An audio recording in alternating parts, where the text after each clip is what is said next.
The lace was too heavy for a child's shoulders. It slipped across Eleanora's collarbone like a net spun to hold, not to protect. She was 10 years old. 10. A girl who should have been running in the gardens, ribbons in her hair, laughter in her chest.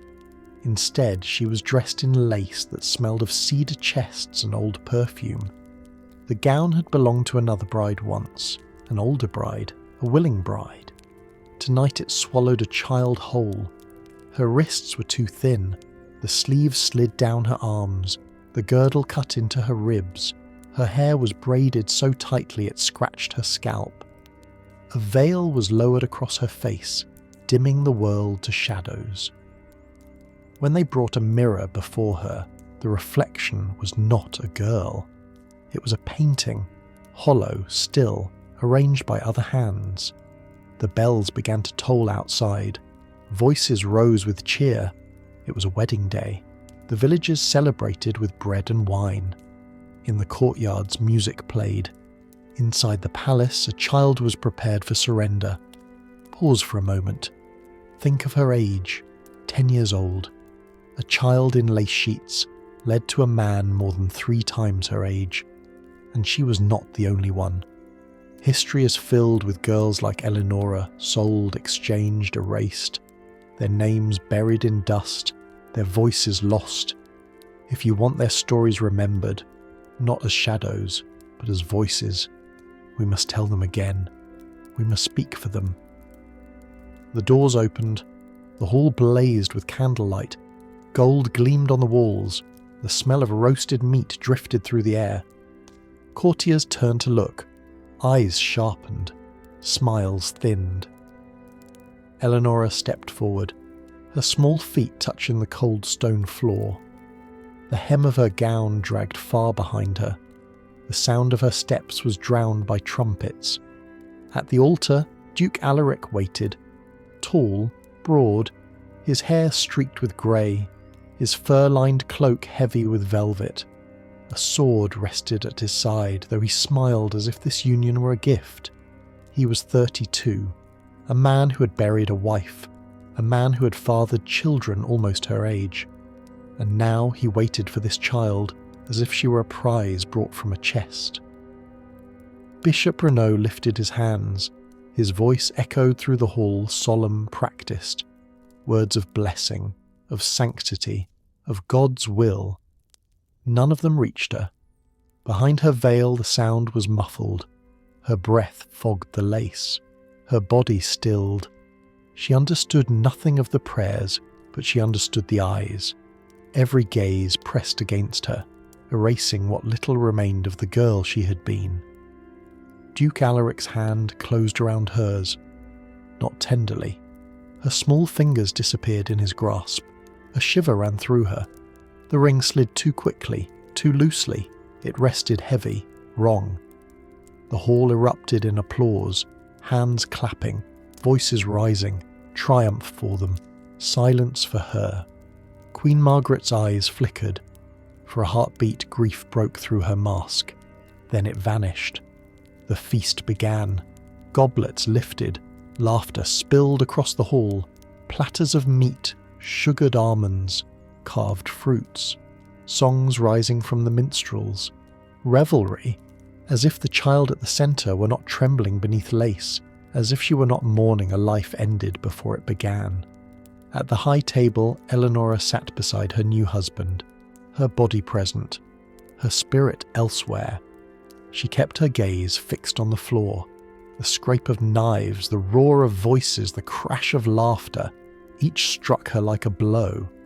Her hands lay folded in her lap, small, pale, still. They would remember the celebration, the alliance sealed in silk and wine, but she would remember something else.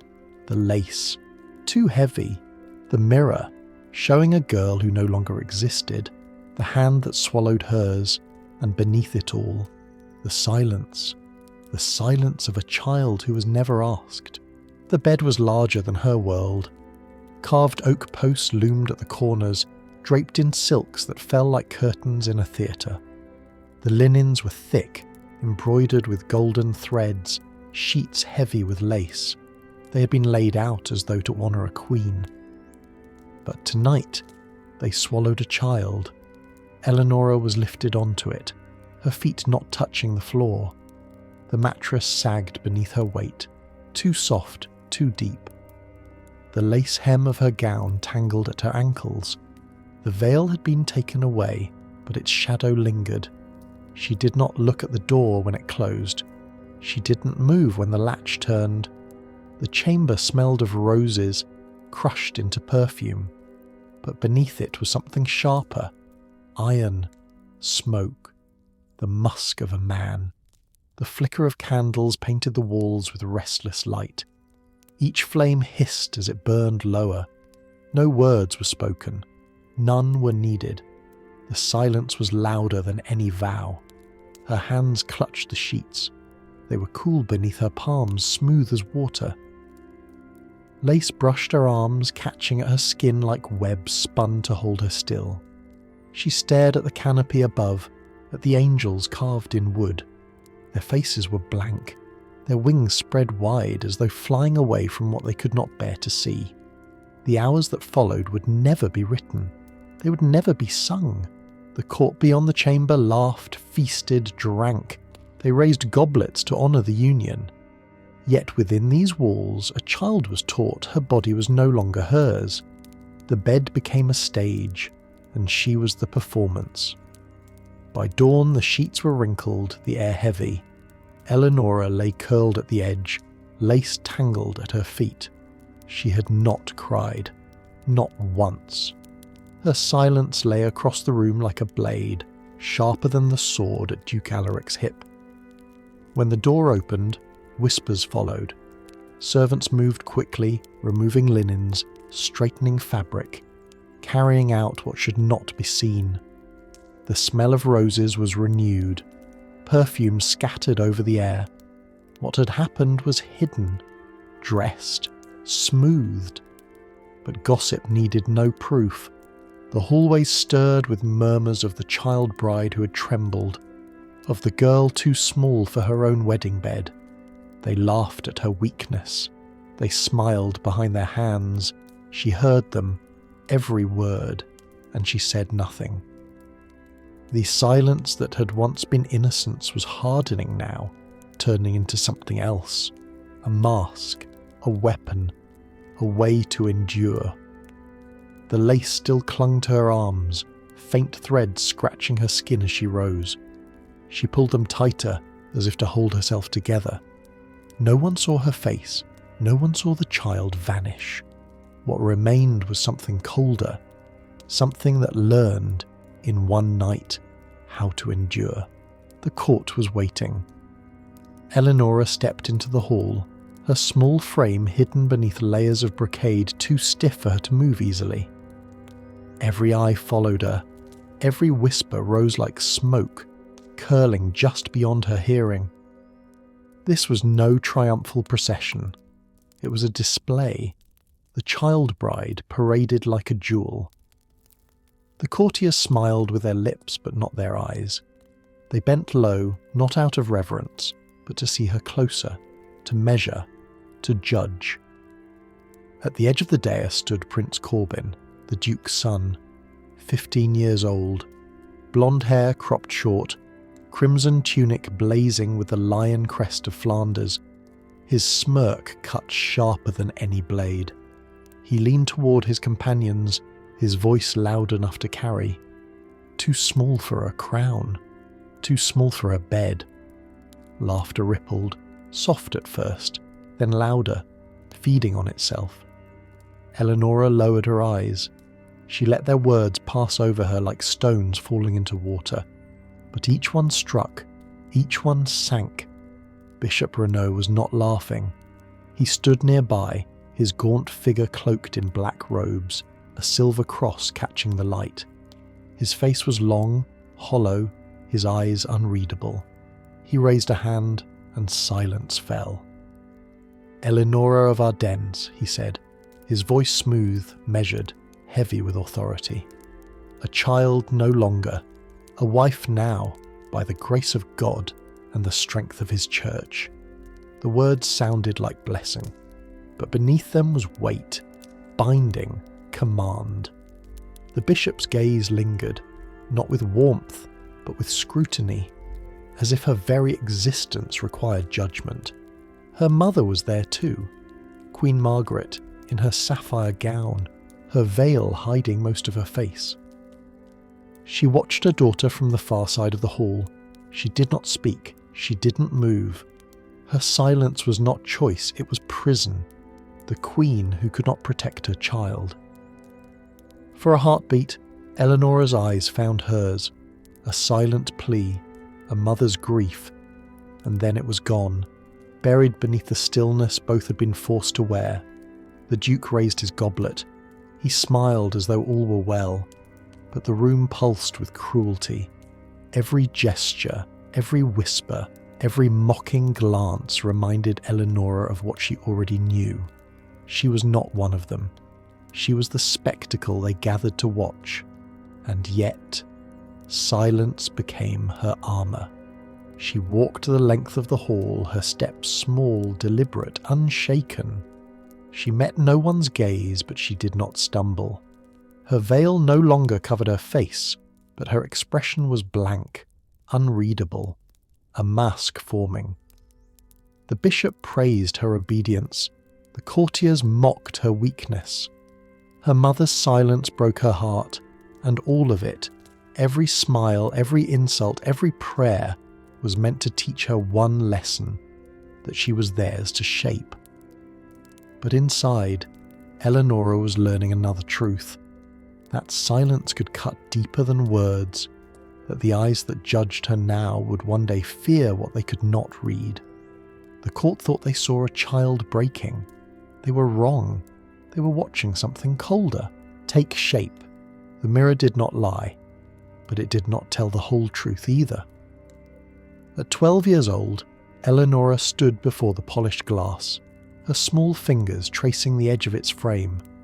The girl staring back was pale, composed, her brown eyes fixed, her lips still. A child's face, yes, but not the child who once laughed in gardens, who once looked for comfort in her mother's arms. That girl was gone.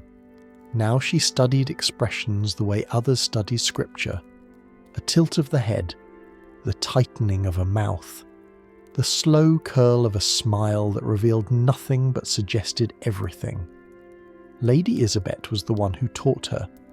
Isabet, her distant cousin turned handmaid, auburn hair hidden beneath a coif, eyes sharp as glass. She bent close and whispered lessons in the quiet hours. Do not let them see you. Not truly. Give them silence, and let their imaginations do the work. Eleanora listened. She practiced. She lifted her chin, lowered her lashes, and let her mouth bend into shapes that meant nothing. When she smiled, it was empty. When she frowned, it was deliberate. When she said nothing at all, people filled the silence with their own fears. The court noticed. Whispers followed her wherever she walked. They called her cold. They said she carried shadows in her gaze. They said no one could tell what she was thinking, and that was the point. By day, she sat in the great hall, small and stiff beside the Duke, her hands folded in her lap. By night, she returned to the mirror, studying her reflection until the candles burned low. She learned to make her face a mask, to smile with her lips while burying the fire in her chest, to speak with her eyes while never opening her mouth. Lady Isabet watched her carefully.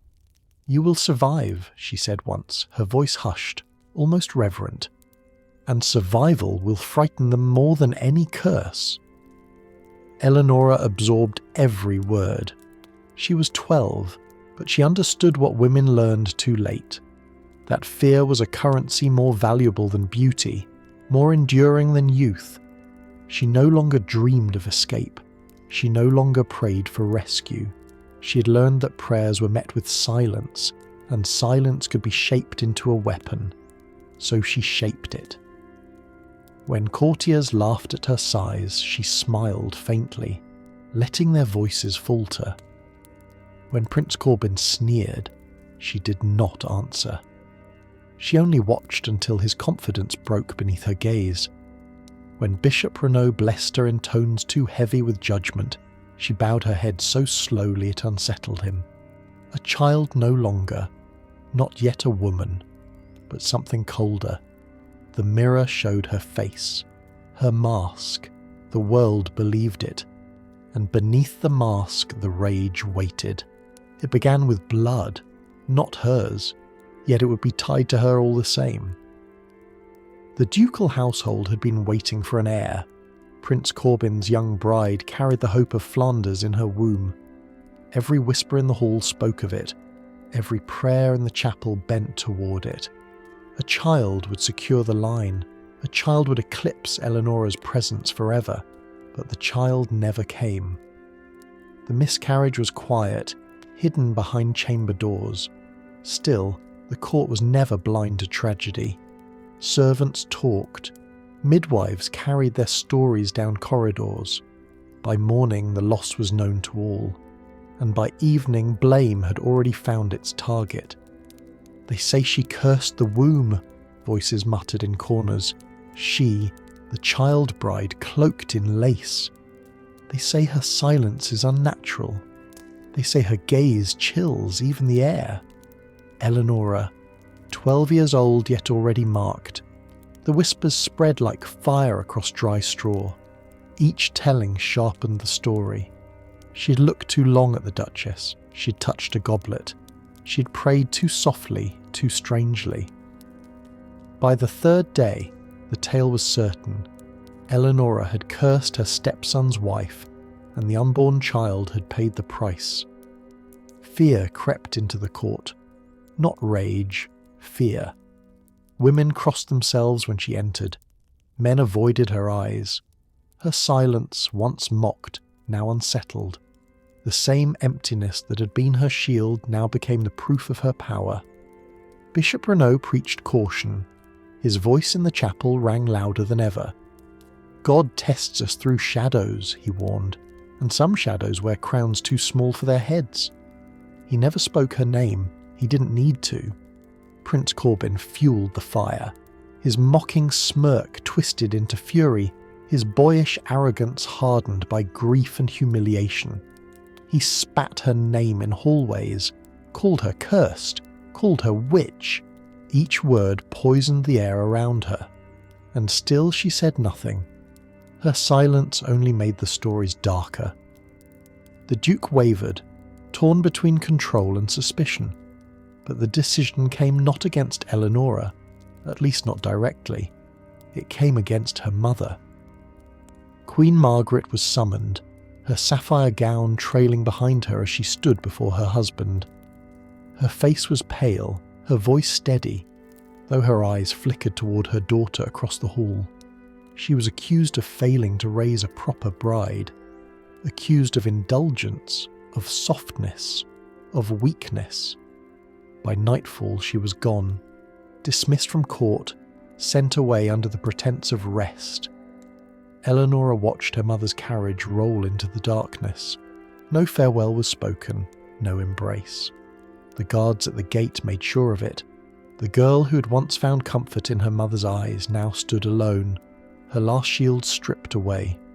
The court buzzed louder, freer, in her absence. Rumours thickened into certainty. The child bride was no longer simply mocked.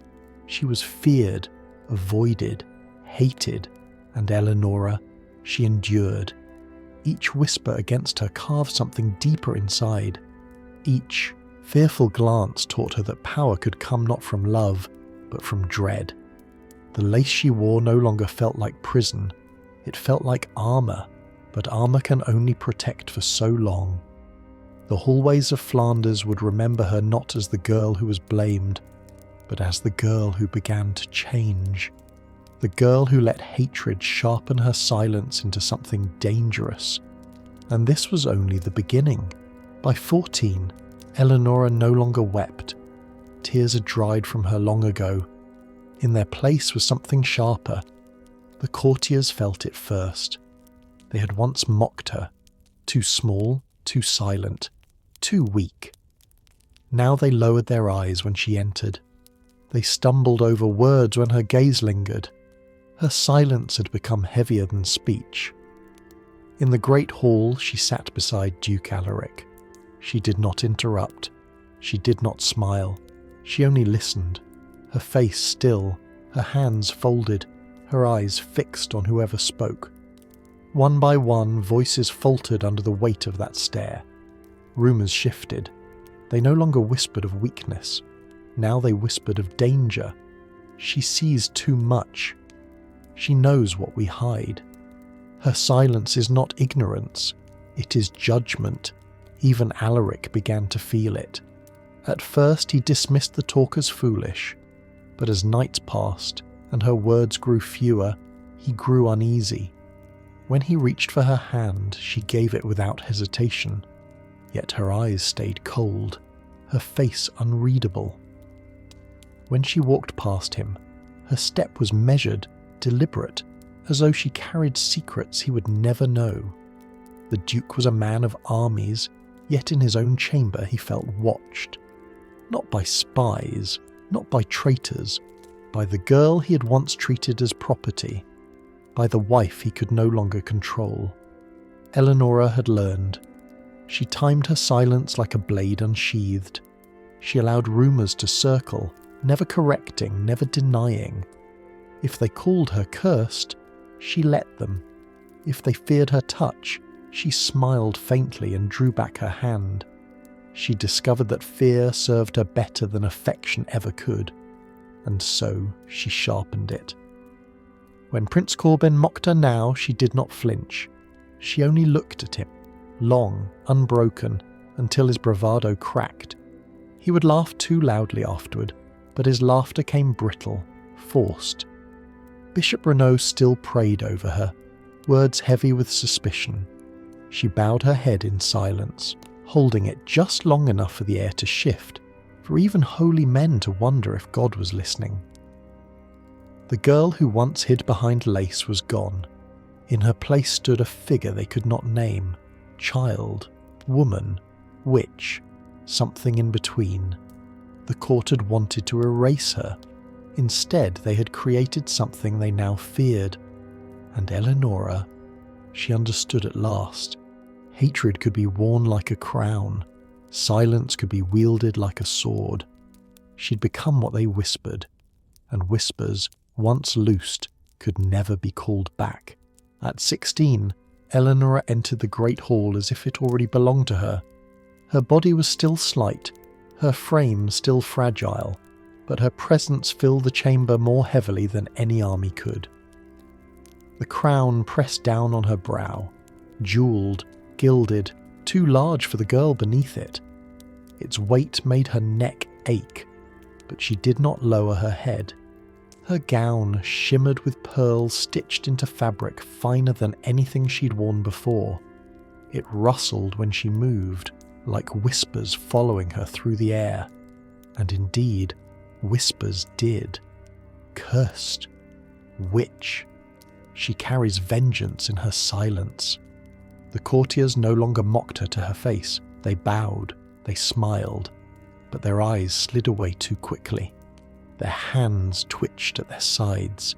Even their laughter dimmed when she entered. Eleanora had become what they feared most.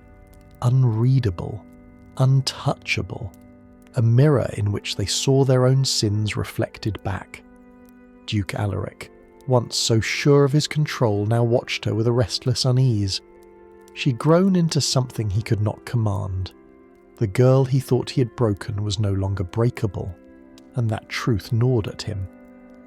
Bishop Renaud muttered prayers louder in her presence, his voice rising like smoke, as though noise could banish what silence made unbearable. Prince Corbin boasted louder, laughed harsher, yet he never held her gaze for long. Even her mother's absence echoed in this moment. Marguerite had been cast out, erased, yet her daughter remained, and her daughter had become colder than any queen before her. Eleanora stood beneath the banners of Flanders, her hands folded lightly before her, her face blank, her eyes steady.